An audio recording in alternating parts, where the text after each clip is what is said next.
안녕하세요. 최고의 AT 되고 싶조입니다.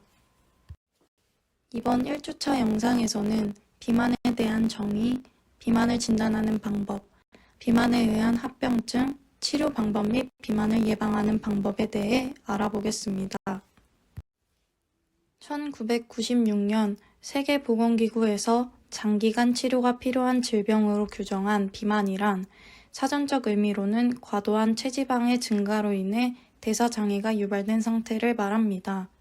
체중은 많이 나가지만 체지방량이 적고 근육량이 많은 상태는 비만이라고 하지 않아요. 그리고 비만은 한 가지 원인에 의해 발생하는 경우는 거의 없으며 여러 가지 요인이 관여하여 발생하는 다인자성 질환입니다. 비만은 크게 1차성 비만과 2차성 비만으로 나누어지는데 1차성 비만은 식습관, 생활습관, 연령 등 여러 가지 요인이 복합적으로 발생하는 비만을 1차성 비만이라고 하며 2차성 비만은 선천성 장애, 약물, 신경 및 뇌 분비계 질환 등에 의해 2차적으로 비만이 유발된 비만의 형태를 2차성 비만이라고 합니다. 비만 환자의 90%의 경우는 여러 요인이 복합적으로 관여한 1차성 비만에 해당합니다. 1차성 비만은 에너지 섭취량이 에너지 소모량보다 많은 상태에서 체지방이 증가하여 발생하며 2차성 비만은 유전, 내분비 질환, 약제 등에 의해 발생합니다. 1차성 비만의 원인은 식습관, 생활습관, 연령, 인종, 유전적 요인, 기타 요인이 있습니다. 이 중 현대인 대부분이 가지고 있는 대표적인 원인 두 가지를 알아볼게요. 먼저 식습관의 경우 현대인이 자주 섭취하는 인스턴트 음식, 패스트푸드 등의 고지방, 고열량의 음식이 많으며 단순 당의 과도한 섭취 또한 문제가 되고 있습니다. 과도한 당분의 섭취는 잉여, 탄수화물을 증가시키고 이는 체내에서 지방으로 저장됩니다. 특히 어릴 때 당분을 과하게 섭취하면 성장하며 중독성을 나타내어 더 많은 당을 섭취하려고 하기 때문에 더욱 주의가 필요합니다.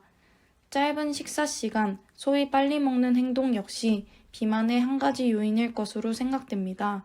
식사 중 뇌의 포만 중추가 충분히 자극되면 포만감을 느끼고 식욕이 떨어지게 되어 있으나 빨리 먹게 되면 포만감을 느끼기 전에 너무 많은 양의 식사를 하게 되어 과식의 위험이 높아집니다.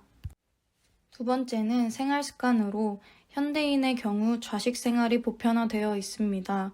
이러한 좌식 생활 습관은 활동량이 매우 적은 것이 특징이며 대부분 사물을 의자에 앉아서 보게 되면서 활동량이 적어지게 되었고 교통수단의 발달로 먼 거리를 이동하는 데 있어서 에너지 소모가 줄어들게 되었습니다. 건물마다 엘리베이터나 에스컬레이터 등이 보편화되면서 층간 이동에서도 활동량은 감소하게 되었습니다. 이러한 활동량의 감소는 에너지 소모를 줄여 체중을 증가시키고 비만의 직접적인 원인이 됩니다. 또한 현대인들의 대부분 휴일 및 휴식간 선호하고 있는 장기간에 걸친 텔레비전 시청은 향후 비만과 당뇨병 발생에 가장 중요한 위험인자인 것으로 알려져 있습니다. 하루 2시간 이상의 텔레비전 시청은 비만 위험도를 23%, 당뇨병 위험을 14% 증가시킨 것으로 보고되고 있습니다. 최근에는 텔레비전뿐 아니라 컴퓨터 게임이나 스마트폰 이용이 늘어나면서 점차 생활 속의 활동량이 감소하게 되어 이 또한 비만의 원인으로 지적되고 있습니다. 또한 충분한 숙면을 취하지 못하는 경우에도 체중의 증가가 일어날 수 있습니다. 6시간 미만의 수면을 취하는 수면 부족은 식욕 조절 호르몬의 불균형을 가져와서 에너지 섭취량이 많아져 비만을 일으킬 수 있는 것으로 보고되어 있으며 한국인에서도 하루 5시간 미만의 수면은 비만 위험도를 증가시키는 것으로 보고되었습니다. 금연을 시도하는 경우 체중 증가가 흔히 일어나는데 이는 일부 니코틴의 중단과 관련되어 나타나는 것으로 생각되고 있습니다. 유전 및 선천성 장애, 약물, 신경 및 뇌 분비계 질환, 정신과 질환 등에 의해 2차적으로 비만이 유발될 수 있는데 이를 2차성 비만이라고 합니다. 이러한 경우 정확한 원인을 찾아 치료하면 비교적 효과적으로 체중을 줄일 수 있으므로 이러한 원인을 찾는 데 주의를 기울여야 합니다. 대부분 비만 환자의 경우는 약물 및 뇌 분비계 질환에 의해 발생하는 2차성 비만이 아닌 1차성 비만이며 1차성 비만의 경우 질병 발생 요인이 여러 가지이기 때문에 다각도의 시선으로 해결책을 강구해야 합니다. 비만은 지방이 정상보다 더 많이 축적된 상태이므로 체내 지방량을 측정하여 평가하는 것이 가장 정확합니다. 그러나 실제 지방량을 정확히 측정하기는 어려워 간접적으로 평가하게 되며 그중 많이 사용하는 방법이 체질량 지수와 허리둘레의 측정입니다. 그 외에도 생체 전기 저항 분석, DXA, 복부 지방 전산화 단층 촬영을 이용한 내장 비만 측정을 할 수 있습니다. 먼저 체질량 지수는 자신의 몸무게를 키의 제곱으로 나눈 값입니다. 매우 간단하여 많은 현장에서 널리 사용하고 있지만 높이와 무게만 고려한다는 점에서 정확하지 않다는 단점이 있습니다. 복부 비만을 진단하는 허리둘레의 분별점은 인종 성별에 따라 다르게 적용하는 추세이며 국내에서 복부 비만의 진단 기준은 2006년까지 세계보건기구 아시아 태평양 지역의 복부 비만 기준치를 따라 남자는 90cm 이상, 여자는 80cm 이상을 사용해 왔습니다. 그러나 우리나라 성인의 평균 허리둘레는 남자는 82.9cm이고 여자는 78.6cm로 여자의 복부 비만 기준치인 80cm는 여자의 평균치와 너무 근접해 있어 기준치의 재평가가 필요하였습니다. 허리둘레로 측정한 복부 비만의 기준은 성인 남자에서는 90cm 이상, 여자에서는 85cm 이상일 때 복부 비만으로 진단합니다. WHO에서 제시한 방법은 양발 간격을 25에서 30cm 정도 벌리고 서서 체중을 균등히 분배시키고 숨을 편안히 내쉰 상태에서 줄자를 이용하여 측정합니다. 측정 위치는 갈비뼈 가장 아래 위치한 골반의 가장 높은 위치의 중간 부위를 줄자로 측정합니다. 측정 시에는 줄자가 연부 조직에 압력을 주지 않을 정도로 느슨하게 하여 0.1cm까지 측정합니다.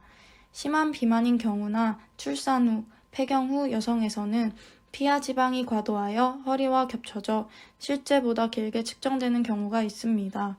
이러한 경우에는 직립 자세에서 피하 지방을 들어 올려 측정하는 것을 원칙으로 합니다.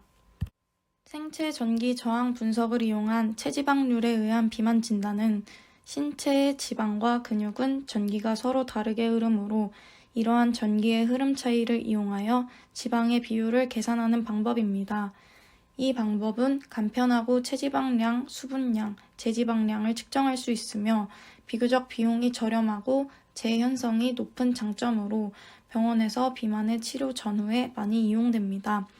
그러나 신체 수분량의 오차가 커지므로 검사 2일 전 음주나 검사 일주일 전 이뇨제 복용은 검사의 결과에 영향을 주며 여성에서 생리 주기에 따라 체내 수분량이 증가되는 시기에는 검사의 정확도가 떨어질 수 있다는 점을 고려하는 것이 좋습니다.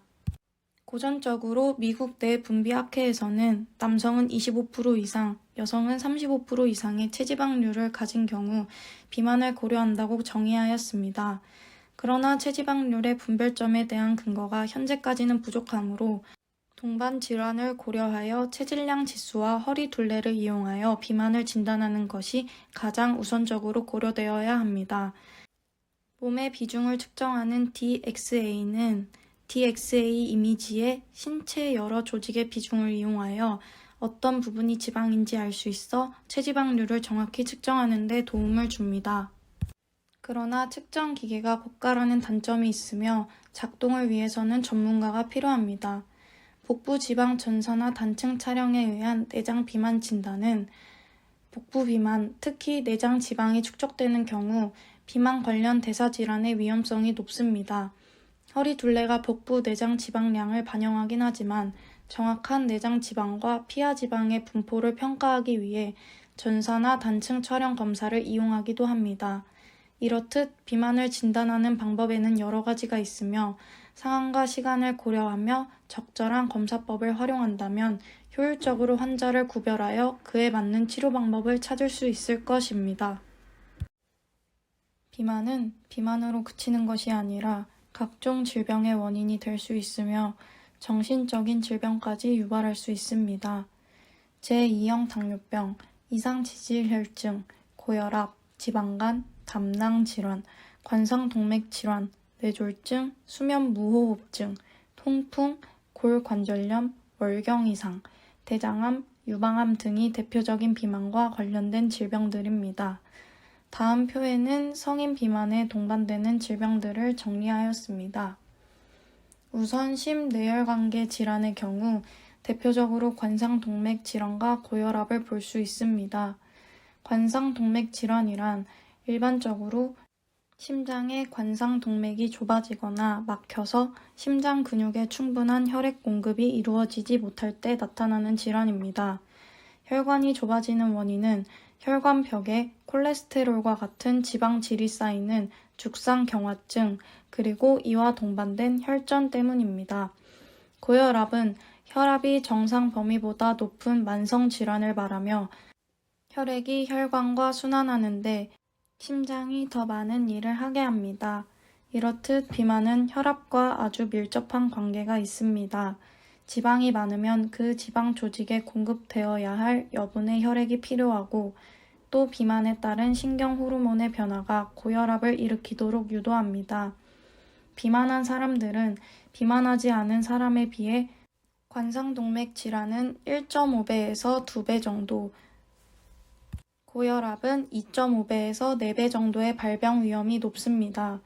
위장질환 중 비알코올성 지방간은 일반인에서 10%에서 24%, 비만한 사람은 58%에서 74%까지 있다고 보고되고 있습니다. 대부분의 지방간은 가벼운 병이지만 심한 지방간 환자 4명 중 1명은 치료를 하지 않고 방치되었을 경우 심각한 간 질환인 간경변증으로 진행될 수 있습니다. 대부분의 지방간 환자가 과체중 혹은 비만을 동반하고 있으므로 현재로는 적극적인 체중 감량, 적절한 식사요법, 꾸준한 유산소 운동이 가장 효과적인 지방간 치료법입니다. 그리고 비만은 호흡 계통에도 문제가 발생하기 쉽습니다. 기도벽에 지방이 쌓이면 기도벽이 두꺼워지면서 염증을 일으킬 수 있고 호흡의 흐름이 원활하지 못해 천식의 위험이 커집니다. 천식은 기관지 수축이 발생해 숨이 차고 숨을 쉴 때 휘파람 소리가 나는 질환을 말합니다. 알레르기성 질환이나 호흡기 감염, 유해물질 흡입 등이 원인이 돼 발생하게 됩니다. 특히 비만인 사람에게서 천식이 더 흔한 것으로 알려져 있습니다. 비만한 천식 환자들은 정상 체중 환자보다 폐 기능이 떨어지고 동반 질환도 더 많이 발생하기 때문입니다.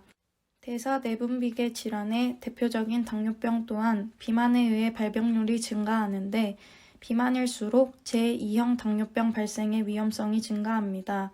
정상 체중과 비교해서 비만한 사람은 제2형 당뇨병의 위험이 5배에서 13배 더 상승합니다. 비만으로 생기는 당뇨병은 인슐린이 충분히 있는데도 제대로 작용을 못해 생기는 것으로 특히 복부 비만이 이러한 인슐린 저항성과 관련이 높습니다.